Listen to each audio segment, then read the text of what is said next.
সুপ্রিয় দর্শক, যে সকল মা বোনদের বাচ্চা হচ্ছে না এবং বাচ্চা পেটের ভিতরে নষ্ট হয়ে যাচ্ছে তাদের জন্যই আজকের এই ভিডিওটি। তাই বলছি মা বোনেরা এই ভিডিওটি ধৈর্য সহকারে দেখবেন এবং শুনবেন।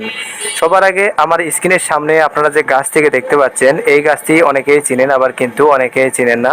এই গাছটির নাম হচ্ছে ডালিম গাছ। তো আপনারা কি করবেন, এই ডালিম গাছের কিছু পরিমাণ পাতা আপনারা সংগ্রহ করে নেবেন। সংগ্রহ করে নিয়ে বাসায় এসে ভালোভাবে পাতাগুলোকে ধুয়ে পরিষ্কার করে নিয়ে পাতায় পিষে অথবা ব্লেন্ডার করে এই পাতাগুলোকে আপনারা পেস্ট তৈরি করে নেবেন। পেস্ট তৈরি করে নেওয়া হয়ে গেলে আপনারা কি করবেন, এই পেস্টের সঙ্গে 1 চামচ পরিমাণ খাঁটি মধু, 1 চামচ পরিমাণ দই মিক্স করে যদি আপনারা প্রতিদিন সকালবেলা বাসি মুখে খালি পেটে 7 দিন লাগারে খেতে পারেন, তাহলে আল্লাহ তাআলার রহমতে আপনাদের গর্ভে সন্তান আসবে এবং আর কখনো নষ্ট হবে না। আপনারা চাইলে ব্যবহার করে দেখতে পারেন।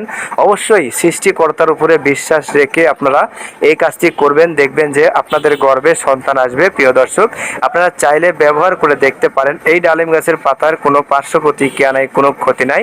আপনারা একবার ব্যবহার করে দেখুন, বিশ্বাস রেখে আপনাদের গর্ভে সন্তান আসবেই আসবে ইনশাল্লাহ।